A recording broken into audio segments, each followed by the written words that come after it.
Bonjour à tous, bienvenue pour cette nouvelle édition des Midi Minatech. Nous sommes très heureux de vous accueillir encore, malgré le contexte actuel. Et donc déjà, pour la semaine prochaine, qui sera notre dernière séance pour l'année, donc le 17 décembre, nous allons avoir le plaisir d'accueillir Olivier Vidal de l'Institut des sciences de la Terre, qui est directeur de recherche au CNRS, et qui nous propose de refaire un point sur les besoins futurs en matières premières et en énergie dans le cadre de la transition énergétique, mais du point de vue du fait qu'aujourd'hui on a besoin de bâtir de nouvelles infrastructures de production, de stockage, de transport et d'utilisation des énergies. Et il va aborder la question à partir de l'intérêt de la modélisation dynamique qui pourrait permettre de mieux comprendre les couplages entre réserves et les réserves et la production primaire et le recyclage, les économies, l'énergie, etc. Et aussi de comparer les impacts des différents scénarios énergétiques mondiaux de ce point de vue-là. Et aujourd'hui, nous avons le plaisir d'accueillir donc Mathieu Jamet, qui est chercheur en physique à SpinTech, un service du département de physique de l'IRIG du CEA Grenoble. Et donc, Mathieu nous propose de parler des enjeux et des perspectives des matériaux à 2 dimensions. Et lui va vous expliquer ce dont il s'agit. Voilà. Mathieu, la parole est à toi. Merci beaucoup, Amal. Donc, bonjour à tous. Donc tout d'abord, je voudrais remercier les organisateurs des Midi Minatech pour cette invitation. Et aujourd'hui, je vais vous parler des matériaux 2D. Donc mon exposé sera en 2 parties. Je commencerai par présenter ce que sont les matériaux 2D, quelles sont leurs propriétés et quel type d'application on peut envisager avec ces matériaux. Et puis dans la deuxième partie, je présenterai plutôt les enjeux, en particulier les enjeux de la fabrication de ces matériaux. Donc les quelques résultats que je présenterai à la fin de cet exposé constituent un travail collaboratif entre différents laboratoires, donc de l'Institut de recherche interdisciplinaire de Grenoble au CEA, de l'Institut Néel au CNRS et du CEA Leti ici également au CEA Grenoble, avec aussi le support, enfin les outils de la plateforme de nanocaractérisation de Minatech, avec également le financement de l'Agence française de la recherche et du programme H2020 de l'Europe. Alors l'histoire des matériaux 2D, je dirais, ça commence en 2004 avec la découverte, disons, du graphène. Donc le graphène, c'est cela. Donc c'est un monofeuillet, c'est un monoplan atomique de carbone qui s'organise en nid d'abeille et qui s'isole à partir du graphite. Un graphite, c'est un matériau qu'on connaît depuis très très longtemps, qui est un matériau lamellaire qu'on utilise en particulier comme lubrifiant. Et puis, donc, lorsqu'on isole comme ça un seul feuillet atomique, eh bien, ce matériau a des propriétés exceptionnelles. On l'appelle le matériau superlatif parce que le graphène, 200 fois plus dur que l'acier, il est 1 million de fois plus fin qu'un cheveu humain. C'est le matériau le plus léger qui existe. Il est flexible, transparent, impénétrable aux molécules et il présente des propriétés électriques et thermiques exceptionnelles. Et donc, pour l'isolation et la découverte de ces propriétés, donc André Geim et Konstantin Novoselov ont obtenu le prix Nobel de physique en 2010. La deuxième petite révolution dans le monde des matériaux 2D, c'est la découverte. C'est un grand mot, mais c'est la découverte des propriétés des dichalcogénures de métaux de transition. Alors moi, je vais les appeler TMD dans la suite de l'exposé. Donc, c'est également des matériaux, vous en avez un prototype ici, qui est le disulfure de molybdène. Donc, c'est également des matériaux lamellaires. Hein. Alors, c'est pas un monoplan atomique. Un monofeuillet n'est pas un monoplan atomique, mais un triplan atomique, dans lequel vous avez les atomes de métal, ici du molybdène en noir, pris en sandwich entre 2 plans d'atomes de soufre, qui est le chalcogène. Et chalcogène, il y en a plusieurs sortes. Il y a aussi le sélénium et le tellure. Et entre ces lamelles, entre ces feuillets, il y a des interactions très faibles qu'on appelle des interactions de type Van der Waals, que je vais noter VDW également dans la suite. Et donc en 2010, des chercheurs de l'Université de Columbia aux États-Unis ont pris un morceau de disulfure de molybdène, ici, qui sort de la mine, et puis ils ont réussi à exfolier, enfin, à isoler un seul feuillet de ce matériau, d'accord, triplant atomique. Et ce qu'ils ont découvert, c'est que quand on a un monofeuillet, on a des propriétés optiques remarquables d'absorption et d'émission. Et l'exemple est donné avec cette courbe-là. Si vous prenez la courbe en vert, c'est l'émission de lumière en fonction ici de l'énergie pour 2 couches, d'accord. Ici, c'est ce qu'on appelle la photoluminescence, c'est l'émission de la lumière. Et vous voyez que quand on descend à une monocouche, on a un pic très intense d'émission.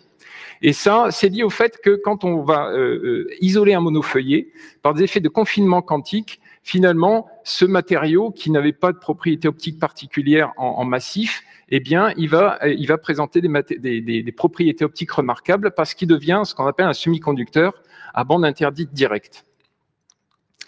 Et puis, depuis 2004, donc depuis les débuts du graphène, en fait, le nombre de matériaux 2D a complètement explosé.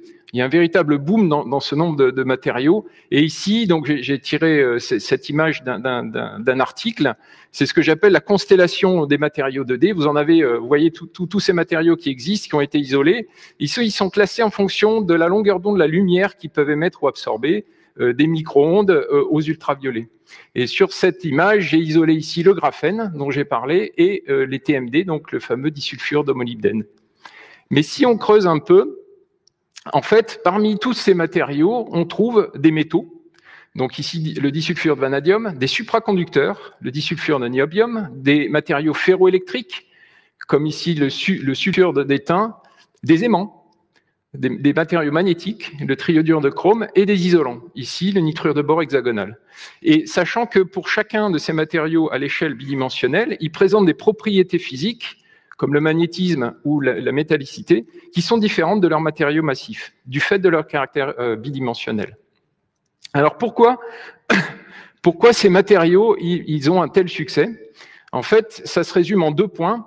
Le premier, c'est qu'ils ont ce caractère atomiquement fin, et le deuxième, c'est parce qu'ils forment des interfaces qu'on appelle des interfaces de type Van der Waals. Alors, atomiquement fin, on l'a vu, c'est que quand on réduit à 2 dimensions le matériau, finalement, on va faire apparaître de nouvelles propriétés physiques, comme cette histoire avec MOS2 et les propriétés optiques qui sont complètement modifiées.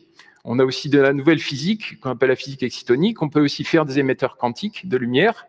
Et puis, le deuxième point, c'est surtout que comme finalement, c'est qu'une membrane, ça va être très, très sensible à l'environnement. À leur environnement et puis à n'importe quel stimulus que l'on va leur appliquer, par exemple un champ électrique, l'approche de molécules, la lumière ou les contraintes. Et l'autre avantage de ces matériaux fins, c'est qu'ils peuvent être flexibles et donc on peut même imaginer faire de l'électronique flexible à l'aide de ces matériaux. Alors le fait qu'ils soient extrêmement sensibles à l'environnement, c'est un énorme avantage, c'est qu'on va pouvoir facilement modifier leurs propriétés électroniques avec finalement assez peu d'énergie. Donc ça, c'est très intéressant pour le développement de l'électronique, disons, durable. C'est également intéressant parce que comme ils sont extrêmement fins, il y a très peu de matériaux qui est utilisé.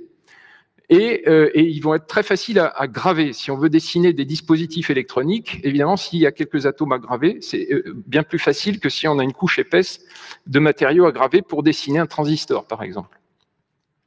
Le deuxième point important et très intéressant de ces matériaux, c'est que les interactions entre les feuillets, je l'ai dit, sont des interactions très faibles de type Van der Waals.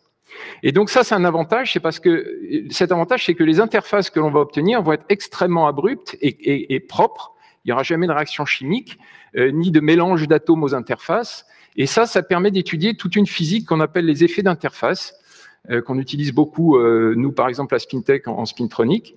Et en particulier, une chose intéressante à faire, c'est les effets de proximité. Si on met 2 matériaux l'un sur l'autre, eh bien on va pouvoir induire du magnétisme ou la supraconductivité de l'un sur l'autre.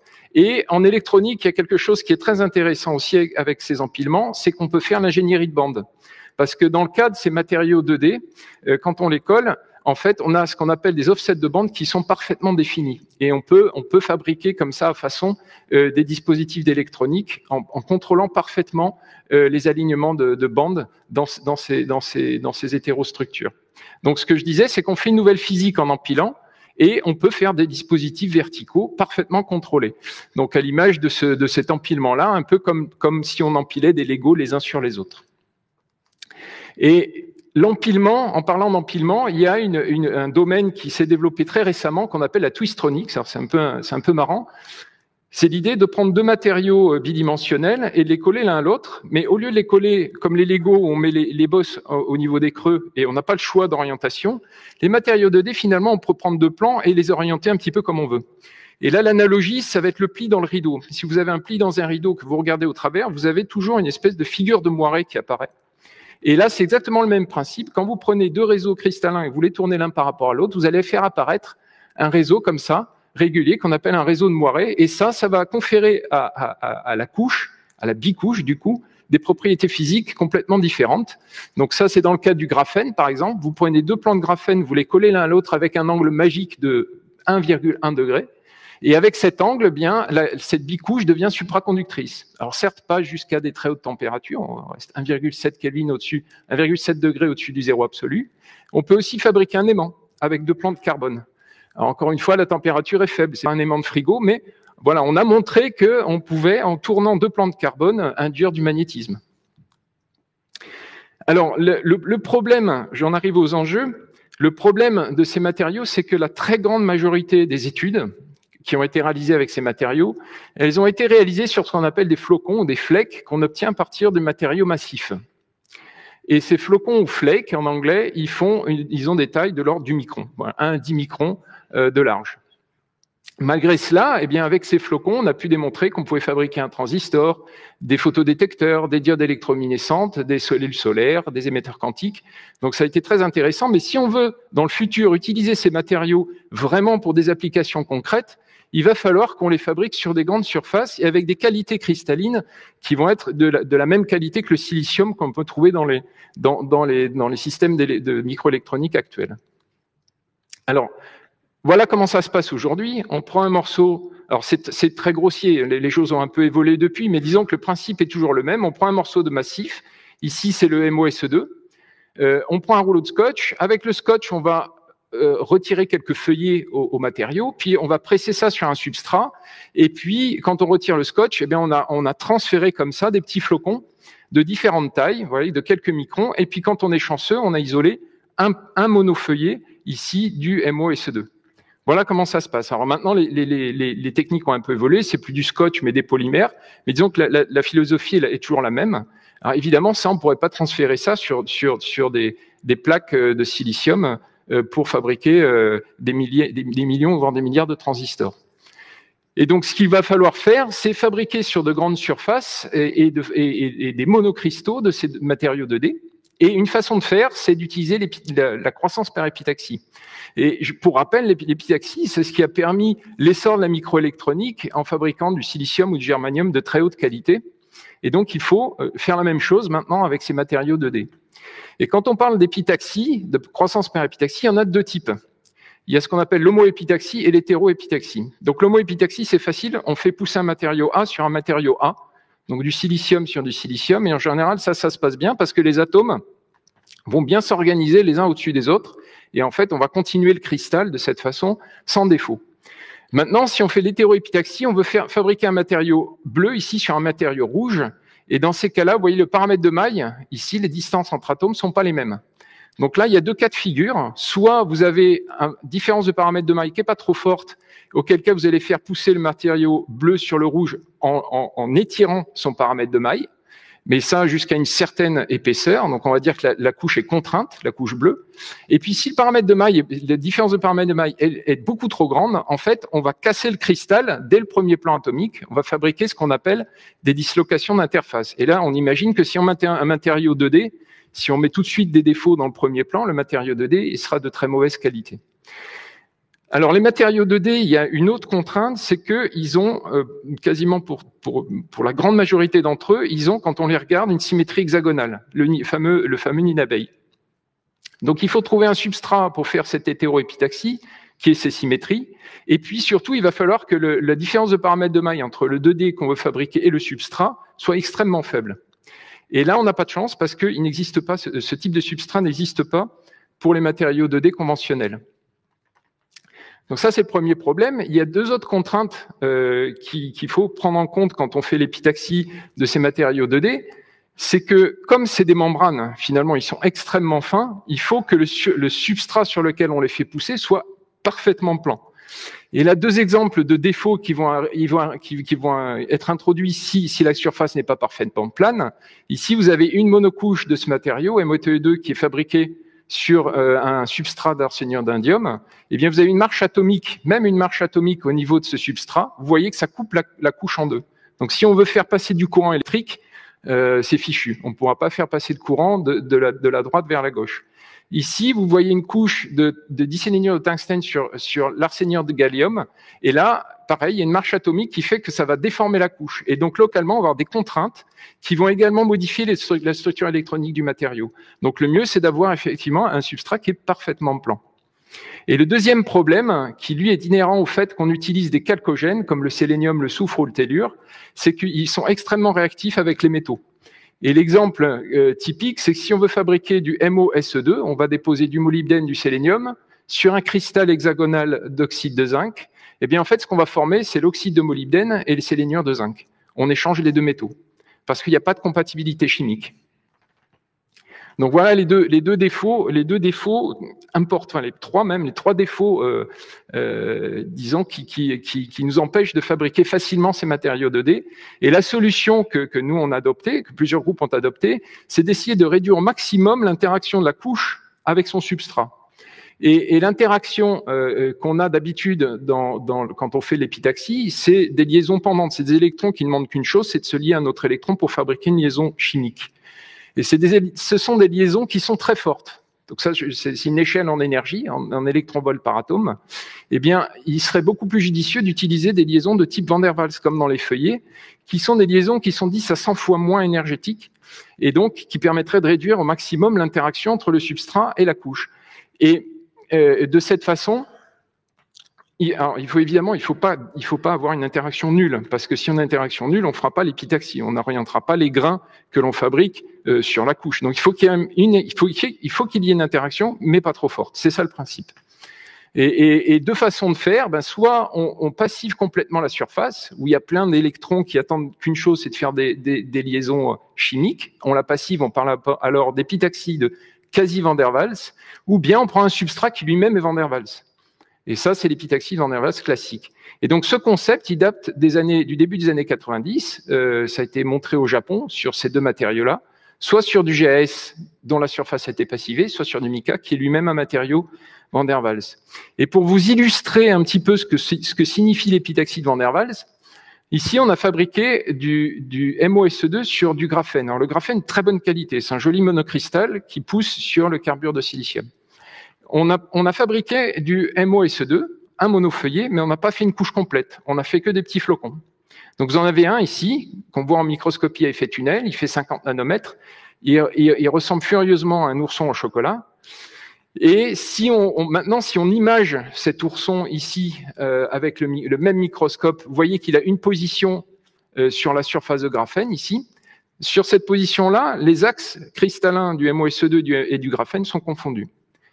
Maintenant, si je fais un deuxième scan avec la pointe de mon STM, eh bien, vous voyez que l'ourson, il a tourné exactement de 60 degrés.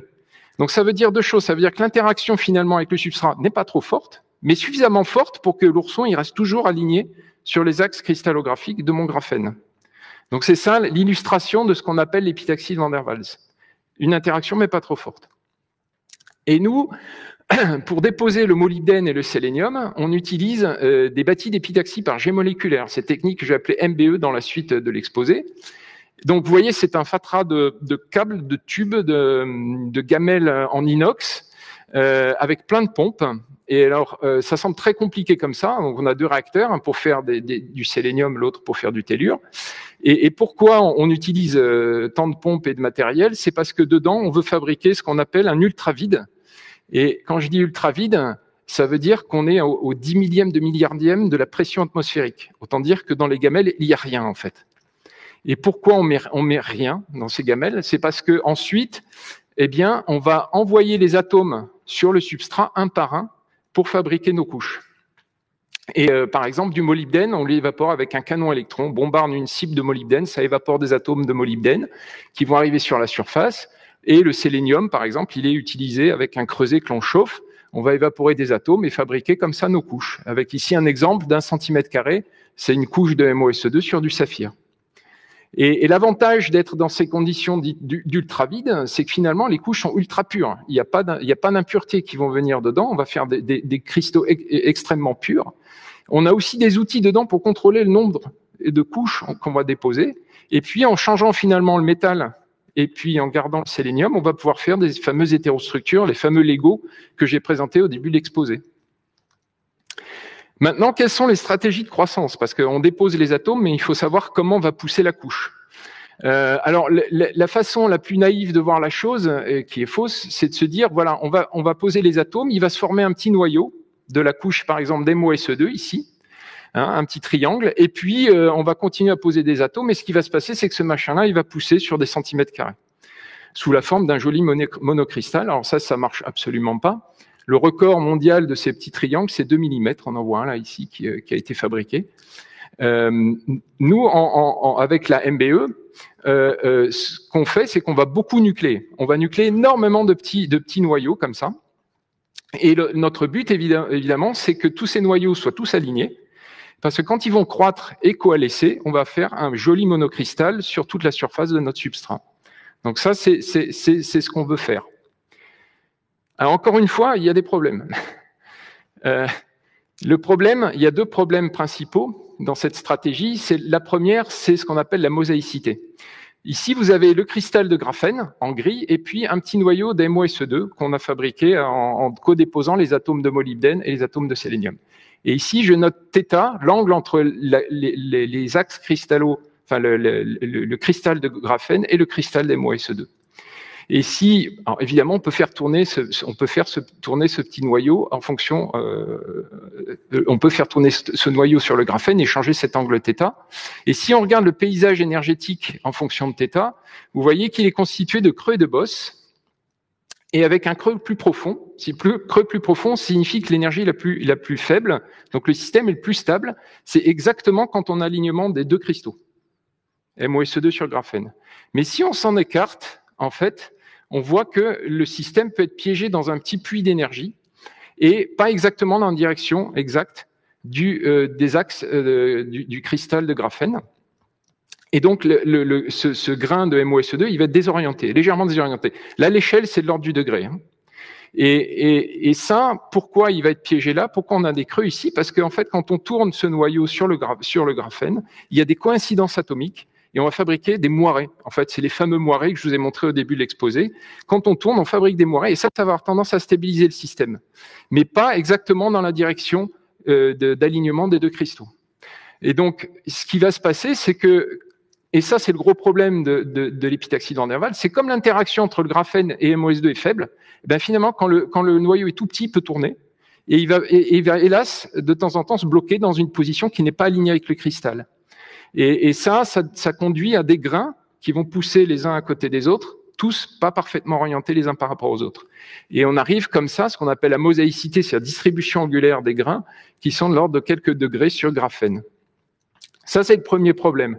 Le deuxième problème, ça vient des symétries. Les symétries, dont je reprends le même système, graphène MOSE2. Alors le graphène, il y a une symétrie d'ordre 6, c'est-à-dire que le cristal est invariant par rotation de 60 degrés. Alors que le MOSE2, lui, il a une symétrie d'ordre 3. Lui, il va être invariant par rotation de 120 degrés.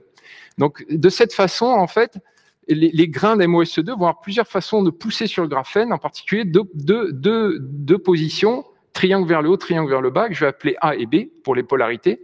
Et vous voyez que les arrangements atomiques ne sont pas les mêmes, parce qu'il y a 2 façons de poser un matériau de symétrie 3 sur un matériau de symétrie 6. Et quand ils vont se rencontrer, quand la croissance va continuer, eh bien, quand ils vont se rencontrer, ils vont fabriquer ce qu'on appelle un joint de grains. Et ce joint de grains particulier, on l'appelle le joint de grains ou le joint miroir, en anglais MTB.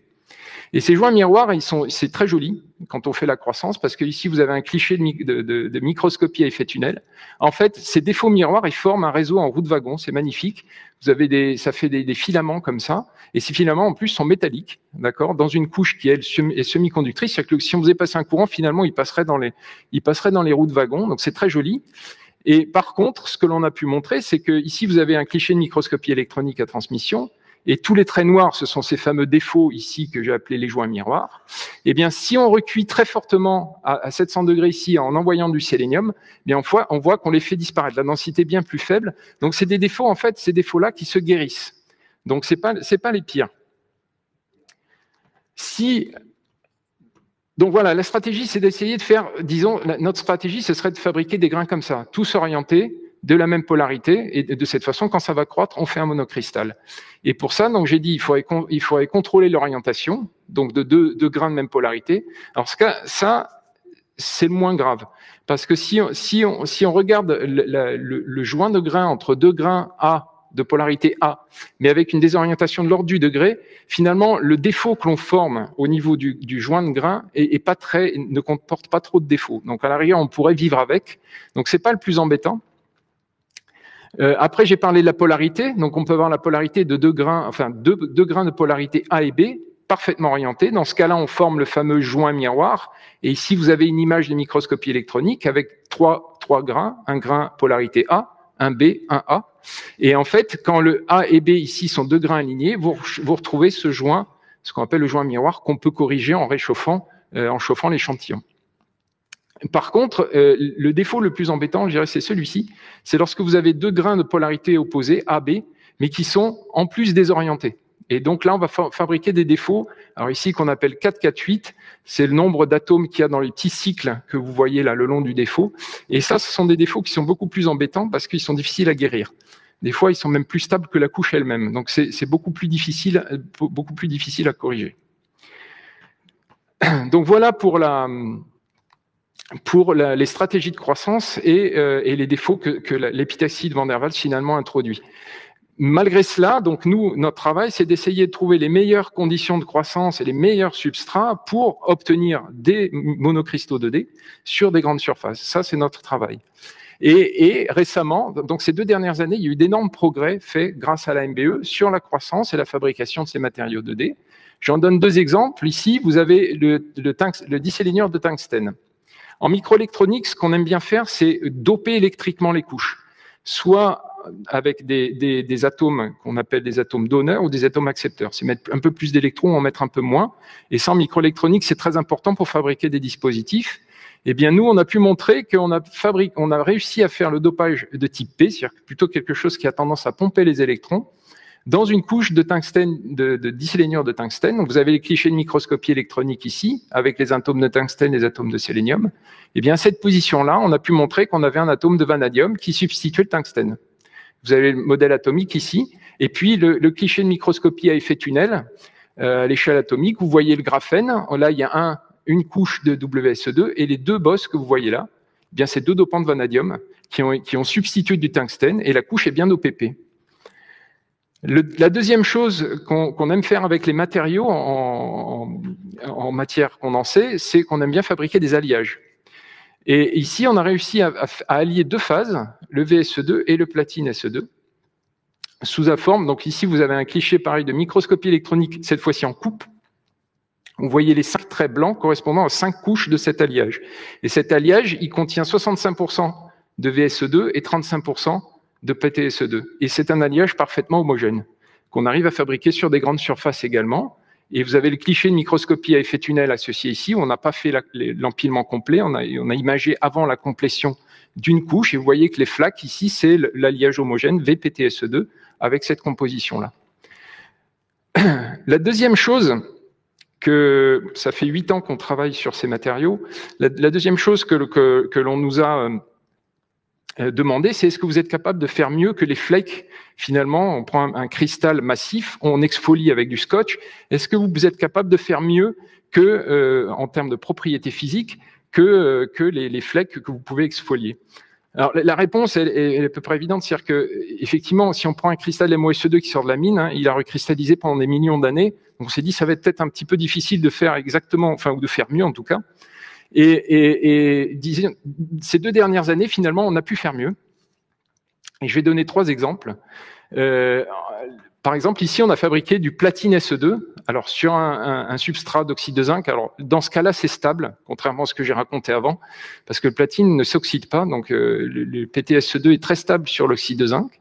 Et donc, vous voyez 5 plans atomiques, encore une fois. On a fabriqué 5 monofeuillets de cette phase PTSE2. Vous voyez les atomes ici. En rouge, le platine, c'est ces points blancs, les séléniums de part et d'autre. Donc, c'est mon fameux triplan atomique.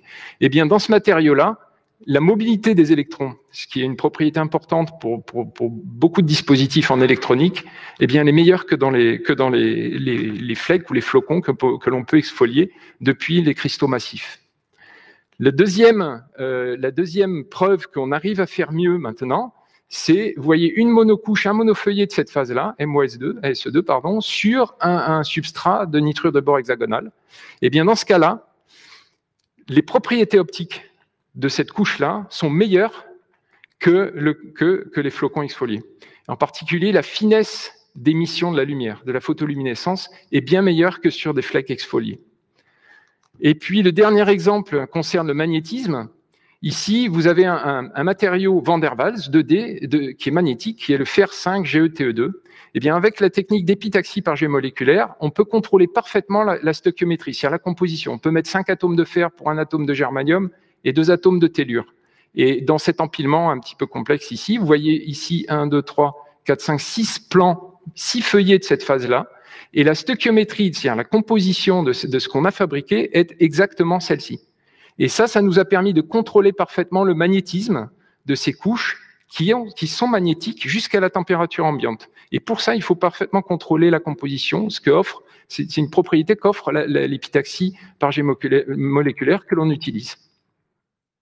Voilà, pour terminer, pour conclure, donc je vous ai montré ce qu'étaient les matériaux 2D, j'ai discuté de leurs propriétés assez remarquables, des applications que l'on pouvait envisager avec, et que le point bloquant à l'heure actuelle, vous l'avez compris, c'est de pouvoir les fabriquer sur des grandes surfaces et d'assez bonne qualité pour pouvoir les utiliser.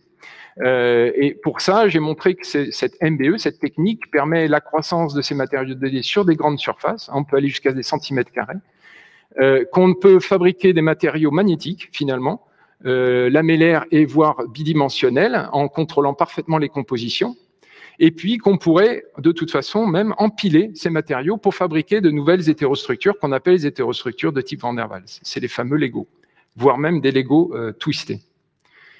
Et ça, à l'heure actuelle, ça nécessite un effort conséquent pour développer, comme je l'ai dit, cette croissance en épitaxie sur des grandes surfaces.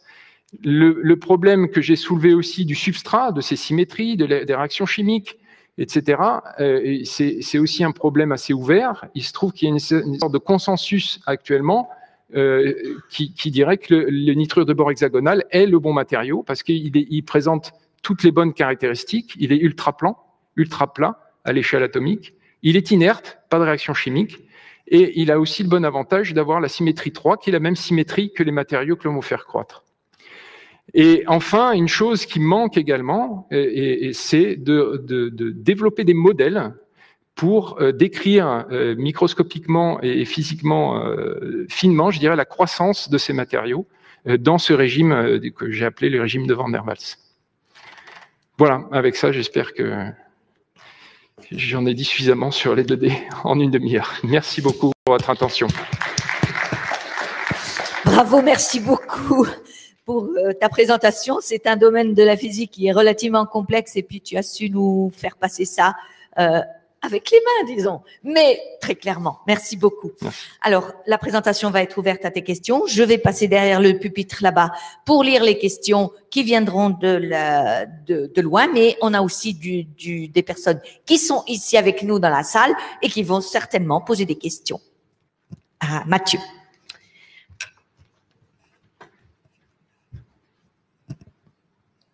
Alors, y a-t-il des questions dans la salle?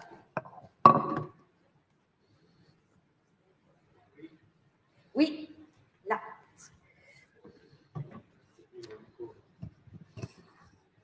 Attends, je vais lui porter le micro.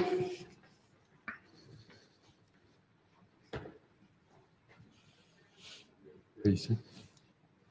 Je voulais savoir, dans les échantillons que vous avez montrés, ceux que vous avez fait croître, là, il y a souvent plusieurs plans donc de matériaux 2D. Comment est-ce que vous les utilisez ensuite? Vous les détachez? Comment vous faites ça? Est-ce que vous arrivez à en faire croître une seule quand il le faut? Pourquoi est-ce qu'il y en avait 5 ou 6 ou 4? Parce en fait, c'est la solution de simplicité au départ. De vouloir faire une monocouche unique, c'est le plus compliqué parce qu'il faut s'arrêter au bon moment. Pour faire des démonstrations, on en fait croître plusieurs C'est plus simple ensuite pour faire simplement pour graver des pistes pour faire des mesures électriques. C'est juste une histoire de simplicité. Mais on peut descendre. On est descendu à des épaisseurs de type monocouche. Hein, on peut faire une monocouche d'MOSE2 ou de PTSE2. Ça, on peut s'arrêter effectivement à la monocouche. Là, c'était simplement par souci de simplicité. Et les propriétés que vous avez montrées, avec le masque c'est compliqué, les propriétés que vous avez montrées de photoluminescence ou de magnétisme, etc., du coup c'est fait sur une seule couche. Alors, ça, exactement. En fait, l'optique c'est une couche. Hein, parce qu'en fait, ici dans l'optique, je l'ai discuté au début de l'exposé, si vous mettez une bicouche, ça n'émet plus de lumière. Hein, donc, dans ce cas-là, ici, là, c'est vraiment une monocouche sur HBN. Hein. Ce que j'ai présenté ici, il y a 5 plans, mais on peut descendre à un seul plan.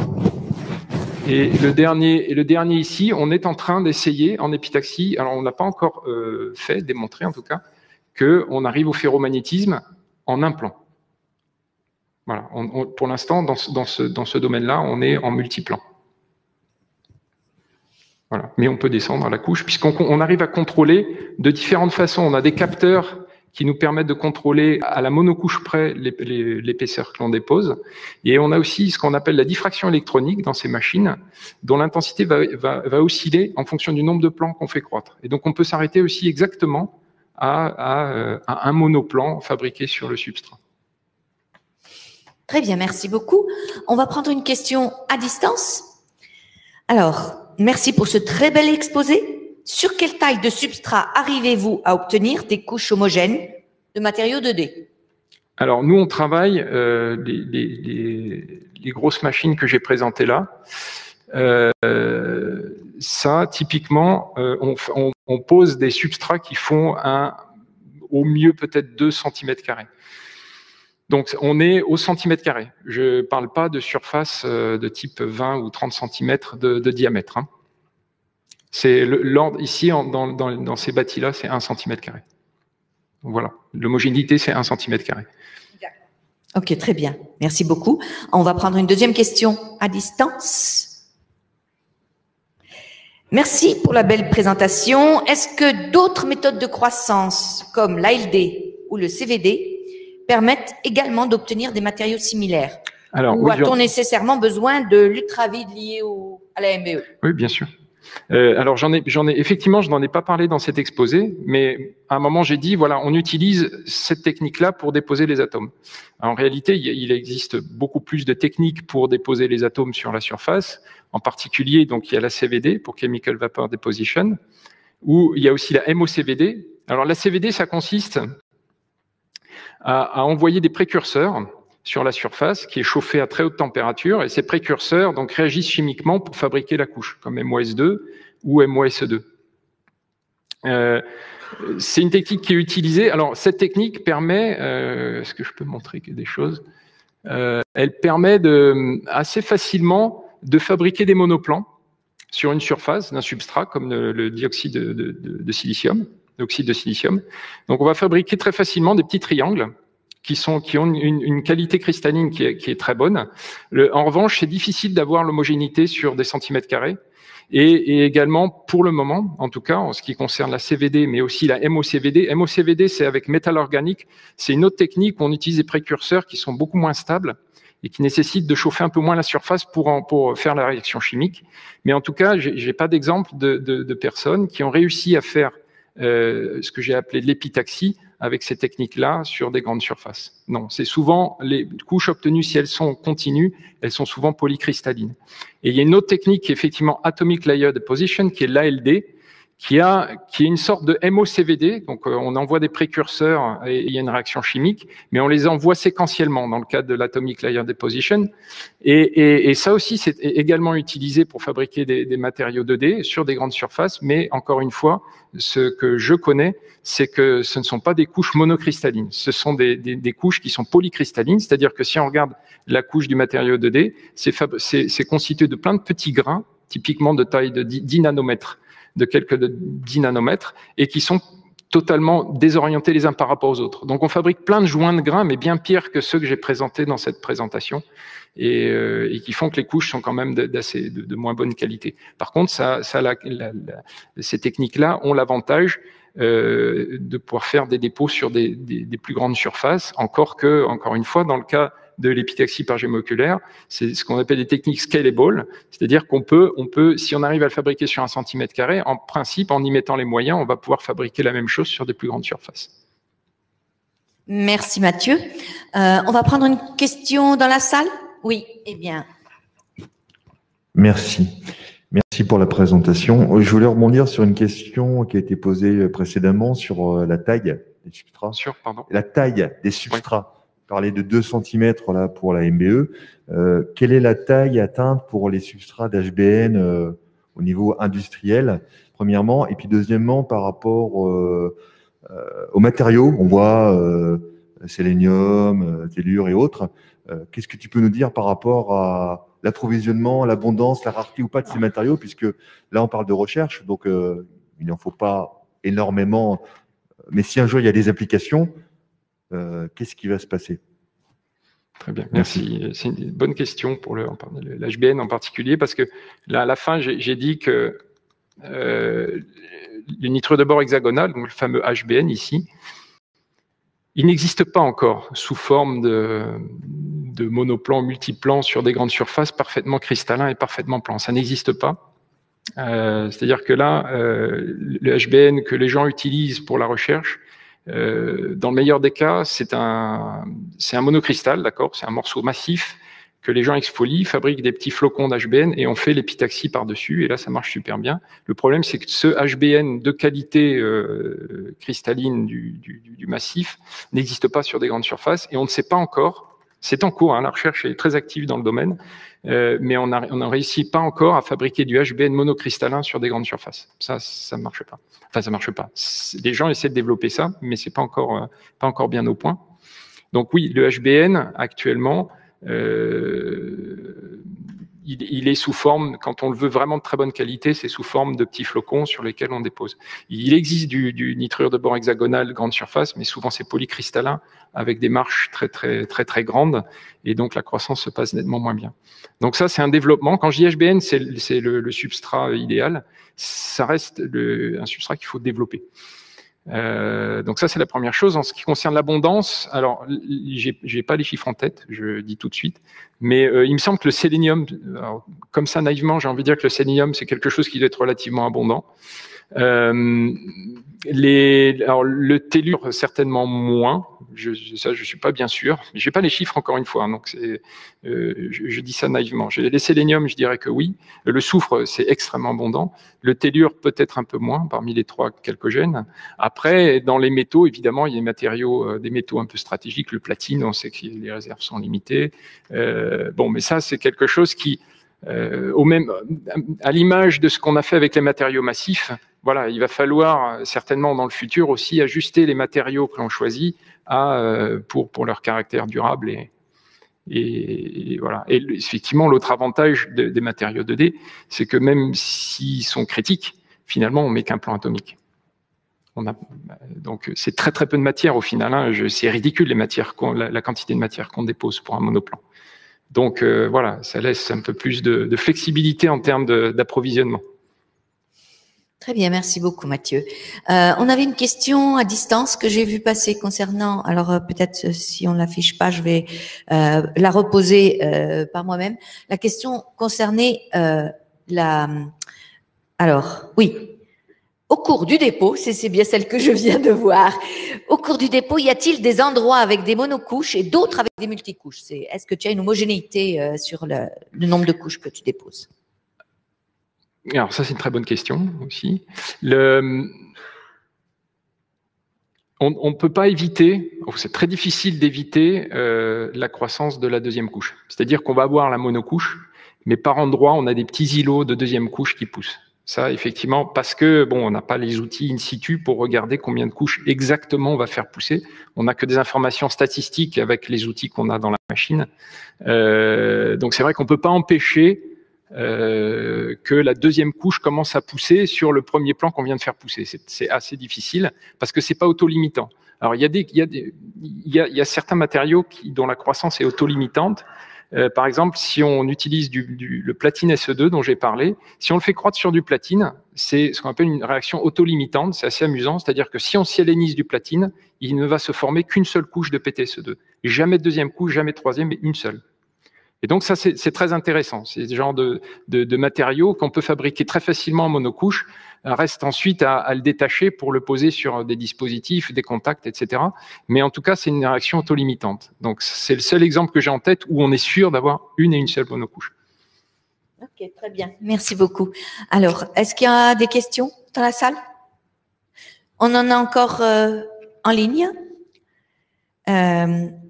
Alors, j'ai vu, oui. Y a-t-il des problématiques de stabilité physico-chimique, mécanique de ces couches, par exemple, lors d'étapes ultérieures pour, par exemple, prendre des contacts? Excellente question. Donc, dans la famille, alors l'espèce de constellation que j'ai montré des matériaux 2D, la plupart d'entre eux, hélas, ne sont pas stables à l'air. Par contre, si je prends du MOSE2, le WSE2, même PTSE2, ou MOS2, qui est le premier que j'ai présenté, ce sont des matériaux qui, eux, sont stables à l'air. Il y a quelque chose qu'il faut en revanche bien garder en tête, c'est que si on a un matériau qui est, comme je l'ai dit, polycristallin, c'est-à-dire plein de petits cristaux nanométriques collés les uns aux autres, à tous les joints de grains, en fait, il va être très facile d'oxyder le matériau. Donc, un matériau 2D, s'il est polycristallin, il va très vite s'oxyder. Dans le temps, c'est pas quelque chose qui va être stable. Maintenant, imaginez un matériau monocristallin, il va être beaucoup plus dur d'oxyder ce type de matériau. C'est-à-dire que l'idée d'aller vers le monocristal, c'est aussi de le rendre plus stable à l'air. Il y a cet aspect-là aussi dans l'aspect monocristallin. Très bien, merci beaucoup. Alors, on arrive à la fin de notre séance, mais ceci dit, il y a encore une petite question que j'aimerais bien prendre à distance, qui me paraissait intéressante. Si tu veux bien. Oui. Est-ce qu'on peut réaliser des dépôts sélectifs, Area Selective Deposition, par MBE? Et donc, est-ce que, par exemple, pour la fabrication de dispositifs sans étape de lithographie ou de gravure, voilà, est-ce qu'on peut envisager par la MBE de faire de la croissance localisée? Alors oui, c'est possible. Et encore, c'est encore plus facile avec les substrats de Van der Waals où il y a très peu d'interactions, parce que finalement, s'il y a très peu d'interactions, quand on va poser des atomes, ils vont diffuser très très vite sur la surface. Et donc on pourrait imaginer, c'est le cas par exemple du nitrure de bore hexagonal. Si on pose des atomes dessus, en fait, ils diffusent très facilement. En fait, ils s'échappent très facilement sur la surface, puis s'ils rencontrent un défaut, ils vont commencer à pousser sur le défaut. Et donc, on pourrait imaginer sur HBN, qui est une vraie patinoire, de déposer du MOSE2 et puis créer des défauts exactement là où on veut, ou des défauts de la forme que l'on veut. Et en fait, ensuite, la croissance va être sélective sur ces défauts et pas à côté. Donc, c'est une façon, avec cette technique d'épitaxie de Van der Waals, c'est une façon de faire croître à des endroits bien précis où on a créé des défauts finalement sur une surface qui elle est extrêmement stable et où les atomes diffusent sur des distances très grandes. Merci infiniment Mathieu pour tes réponses très claires pour les questions qui ont été posées. Et j'invite tout le monde à remercier Mathieu à nouveau pour sa présentation. Merci beaucoup. Merci encore. Et moi, je vous donne rendez-vous vendredi prochain pour en savoir plus concernant les problèmes de matériaux associés à l'énergie dans le cadre des besoins qu'on a de construire des nouvelles infrastructures avec Olivier Vidal de ISTER. À bientôt.